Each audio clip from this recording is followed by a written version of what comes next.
After my 12-year-old son Tim was killed in the 1993 bombing of Warrington by the IRA, my wife and I made a very major panorama programme for the BBC, and during the course of making the programme we were taken to a peace farm in Northern Ireland where an organisation brought together young Irish Catholics, Protestants, Unionists, Republicans for weekend conferences.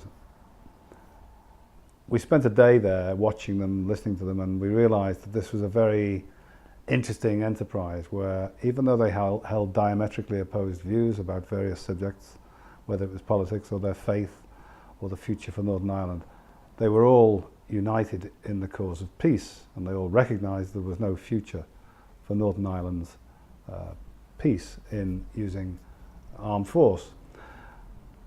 A while after that, we decided as parents, Wendy and I, that we should try and, in some kind of way, replicate what we'd seen.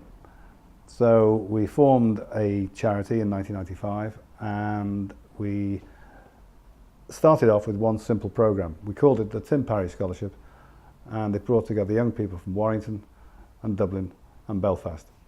And it was a week-long programme, and it looked at the causes of conflict, and particularly the causes of conflict between Ireland, North and South, and Ireland and Britain. The experience was so valuable and so worthwhile that triggered our thoughts about turning it into a much bigger enterprise. The only way we could do that, however, was to have our own dedicated facility, and in 1999, having successfully raised a considerable amount of capital funding, we built this Peace Centre that we're sitting in now today.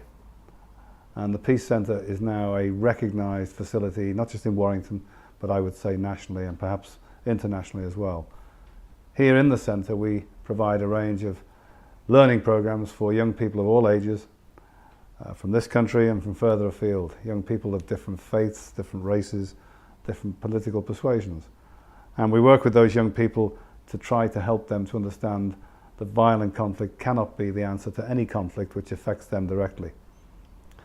Alongside that, we also work with victims of terrorist attacks, and indeed victims who were members of the armed forces, who sustained injuries or witnessed their friends being injured or killed in the course of that conflict with paramilitary organisations in Northern Ireland.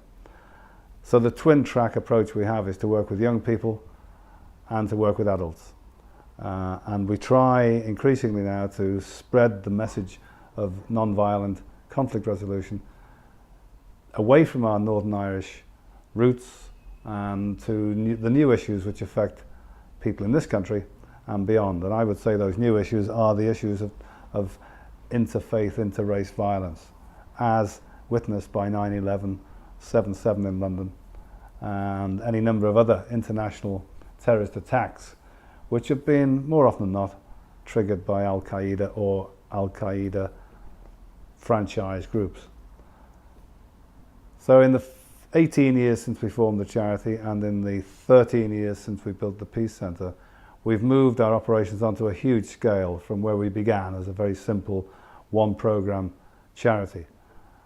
We've also gained a good deal of recognition for the quality of our work, the contribution our work makes to resolving conflict at community level. We are held in high regard by government in this country and in Ireland. We're also held in high regard by people in this town and beyond. So if I was to say, have I and has my wife made Tim and his memory remain alive along with Johnathan Ball's, I would say yes, we have. I think we've done a fabulous job of enshrining their memories and their faces and their names in the work that we do here at the foundation. Our ambitions are to go far beyond where we are now. We desperately want to get involved in international conflicts where we can bring the expertise and the experience that we've gathered over these 18 years of operating to conflicts overseas. Not because we believe we know best, but because we know the model that we've developed works very well and succeeds. And it does turn young people who may be tempted to get involved in violent acts. It helps to turn them away from that choice. And I think that's a very powerful legacy in Tim's name and in Johnathan's name. But the fact that our roots are in the Northern Ireland conflict is simply where we began. Where we aim to be is to be an international peace-building charity. And I would say through this film that our relevance is universal, that the risks of terrorism now in its latest, most modern form are so devastating and can reach so far that governments alone cannot resolve these problems. Military force alone can't resolve these problems. But charities like ours, working at street level and community level, can make an enormous difference.